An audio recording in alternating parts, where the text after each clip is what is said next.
Goosebumps, live on stage. Screams in the Night by R.L. Stine. Based on the stage play by Rupert Holmes.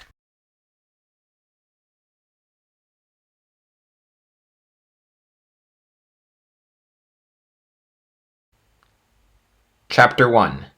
Okay, it's official, Jessie Barton announced. I'm freaking. We've been walking for half an hour, and I still haven't seen a payphone. Jessie's little sister, Jamie, grabbed her hand. It sure is dark around here, Jamie murmured.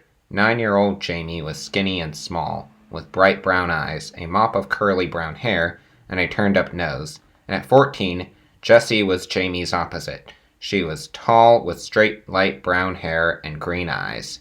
Forget a phone, Josh Barton, 13, stared down the dark, deserted street. We haven't seen a person. Josh looked like a mix of Jessie and Jamie. He was small, wiry, with brown eyes and light brown hair. He kept his hair super short.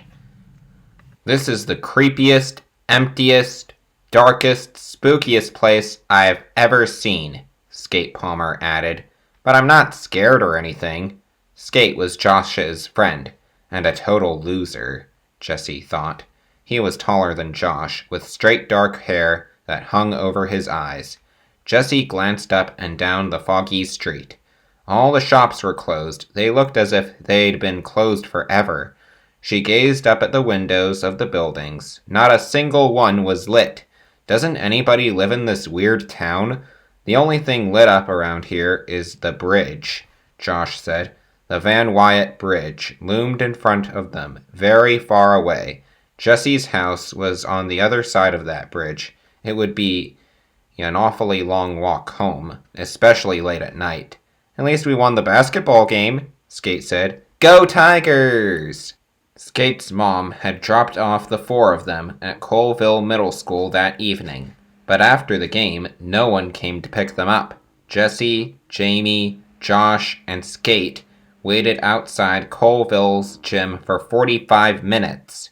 Jessie tried to go back inside the school to call her dad. But by then, the doors were locked.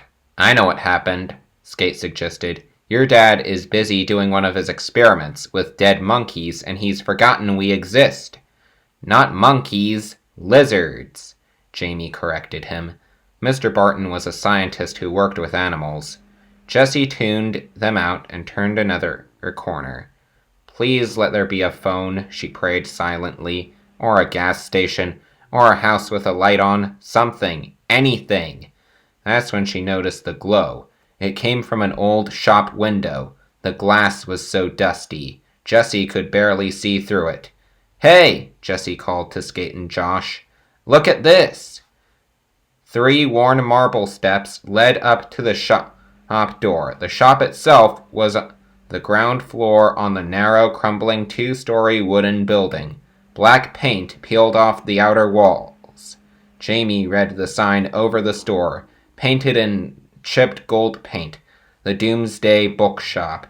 Doesn't sound too friendly, Skate said. Jessie leaned against the shop door and peered through the window. I can't see anyone, she began. Hey! The door creaked open. It's unlocked, Jessie cried. Should we go in? Josh asked. Crack! A bolt of lightning ripped through the sky, and then an ear-splitting roar of thunder. Jessie jumped. Jamie screamed.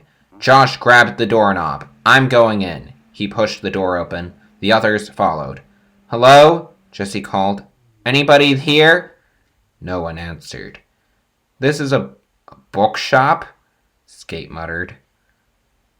The musty old shop was crammed with strange objects. Books covered the right wall. A long counter ran along the black wall. The shelves behind the counter held mysterious boxes. Masks, a stuffed lizard, dolls. Jamie touched a switch on the wall. A bright light flashed on in a corner near the front of the room.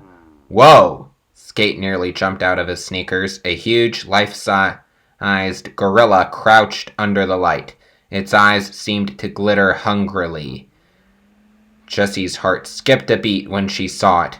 It's not real, she declared. It's stuffed. Forget the gorilla, Josh said. We've got to call Dad. Maybe there's a phone behind this counter.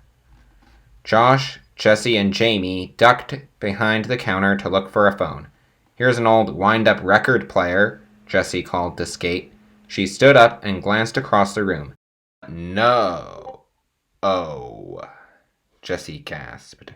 The gorilla had mysteriously vanished. In its place stood a tall old man. He wore heavy black-rimmed glasses, and his white hair stood out around his head. His small dark eyes gleamed in the dull light. He carried a small stack of books. "Did I scare you?" the man asked in a whisper. No, Jesse stammered. "Well, all in good time," the man smiled slightly. "Just give me a moment, and I'll take care of you." Jesse, Josh, Jamie, and Skate watched silently as the man strode across the room to shelve the books. At last, the man turned to them. "How nice to see business at this hour. What can I do to you? What can I do for you?" "Well, we're lost," Jesse told him, "and we couldn't find a payphone anywhere. May we use your phone?" "Of course," the man replied, "if I can just remember where I put it." He crossed the room to another counter and started rummaging around. "I'm getting forgetful as I get older," he muttered, "but I still have the heart of a young person." He pulled a large red box from under the counter. "Ah, there it is," he cried, blowing the dust off the box. "The phone?" Jesse asked hopefully. "No, the heart of a young person." The man opened the box and held up a glossy, slimy, squishy, bloody heart. "Oh no!" Jesse gasped. "It's real!"